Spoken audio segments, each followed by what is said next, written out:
ದುಶ್ಚಟಗಳೇನದವಲ್ಲ ಅವು ಮನುಷ್ಯನ ಜೀವನವನ್ನ ಹಾಳು ಮಾಡ್ತತಿ, ಮನೆತನವನ್ನ ಹಾಳು ಮಾಡ್ತತಿ ಮತ್ತು ನಮ್ಮ ಸಮಾಜವನ್ನು ಹಾಳು ಮಾಡ್ತದೆ. ಮಕ್ಕಳ ಭವಿಷ್ಯವನ್ನ ಹಾಳು ಮಾಡ್ತದೆ, ಆರೋಗ್ಯವನ್ನ ಹಾಳು ಮಾಡ್ತದೆ, ದುಡ್ಡು ಹಾಳು ಮಾಡ್ತದೆ ಮತ್ತು ನಮ್ಮ ಮಾನ ಮರ್ಯಾದೆಯನ್ನು ಕೂಡ ತೆಗಿತದೆ. ಇದಕ್ಕಾಗಿ ಏನೂ ಅದರಿಂದ ಬರಂಗಿಲ್ಲ. ಅದಕ್ಕೆ ಆ ದುಶ್ಚಟಗಳನ್ನು ದಯವಿಟ್ಟು ಯಾರು ಮಾಡಬೇಕು. ಮತ್ತು ಈ ಊರಿನಲ್ಲಿ ಭಾಳ ಮಂದಿ ಗುಟ್ಕ ಹಾಕ್ತಿದ್ರು, ಗುಟ್ಕ ಹಾಕೋರನ್ನ ಬಿಡಿಸಿದ್ರು.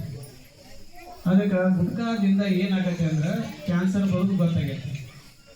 ಆದರೆ ಗುಟ್ಕ ಬಿಟ್ಟೇನಂದ್ರೆ ಬಿಡದಿ ಮಾಡಿದ್ರು, ಅದು ಬಿಟ್ಟೇನಂದ್ರೆ ಬಿಡಂಗಿಲ್ಲ, ಅದು ಭಾಳ ಸುಮಾರು ಆಯ್ತದೆ.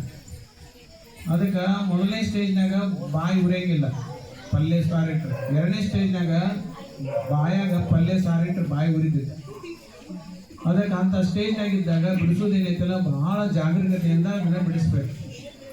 ಅದಕ್ಕೆ ಏನು ಮಾಡಬೇಕು ಅಂತಂದ್ರೆ ಮನೆಯಲ್ಲಿರ್ತಕ್ಕಂಥ ತಾಯಿಯರು ಅವ್ರಿಗೆ ಖಾರ ಉಣಿಸ್ಬಾರ್ದು. ಖಾರ ಉಣ್ಣೋದ್ರಿಂದ ಏನಾಗತ್ತೆ ಅಂದ್ರೆ ಅವ್ರಿಗೆ ಖಾರ ಹತ್ತೈತೆ ಬಾಯಾಗ ಖಾರ ಹತ್ತಿದ್ಮೇಲೆ ಏನಾಗತ್ತೆ ಅಂದ್ರೆ ಸ್ವಲ್ಪ ಊಟ ಮಾಡ್ತಾರೆ, ಈಟ ಊಟ ಮಾಡ್ತಾರೆ.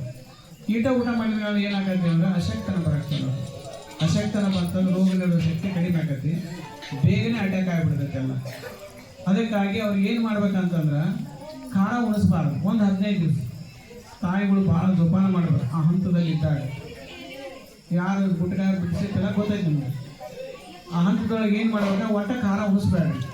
ಆ ಖಾರದ ಬಗ್ಗೆ ಏನು ಉಣಿಸ್ಬೇಕಂದ್ರೆ ಬಾಳೆಹಣ್ಣು, ಹಾಲು, ಸಕ್ಕರೆ ಕೂಡಿಸಿ ಕಲಿಸ್ಬೇಕು. ಬಾಳೆಹಣ್ಣು ಸೀಕಾಯಿ ಅಂತಂದು ಹಂಗೆ ಮಾಡಬೇಕು. ಮಾಡಿ ಅದರ ಒಂದು 4 ಬಿಸಿ ಬಿಸಿ ಚಪಾತಿ ಮಾಡಿ ತುಂಬ ಉಣಿಸ್ಬೇಕು. ರೊಟ್ಟಿ ಪಲ್ಯ ತಿನ್ನಂದ್ರೆ ಒಂದು ರೊಟ್ಟಿ ಅರ್ಧ ರೊಟ್ಟಿ ತಿಂತಾರೆ. ಆದರೆ ಈಗ ಹಾಲು, ಮೊಸರು, ಹಾಲು, ಬಾಳೆಹಣ್ಣು, ಸಕ್ಕರೆ ಸ್ವೀಟ್ ಆಗತ್ತೆ, ಅದು ಬಾಯಿ ಉರಿಯಂಗಿಲ್ಲ. ಒಂದು 4 ಚಪಾತಿ ತಿಂದ್ರೆ ಹೊಟ್ಟೆ ತುಂಬಿಡ್ತದೆ. ಹಿಂಗೆ ಮುಂಜಾನೆ ಮಧ್ಯಾಹ್ನ ಸಂಜೆಗೆ ಹಿಂಗೆ ಹಾಲು, ಬಾಳೆಹಣ್ಣು, ಸಕ್ಕರೆ, ಚಪಾತಿ ಉಣಿಸ್ಬೇಕು.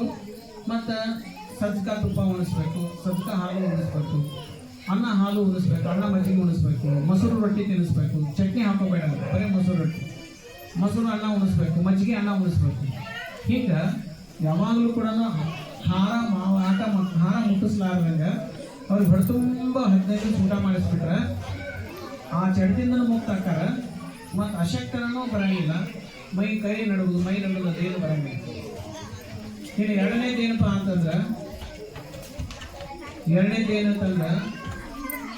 ಗುಟ್ಕಾ ತಿನ್ನೋರಿಗೆ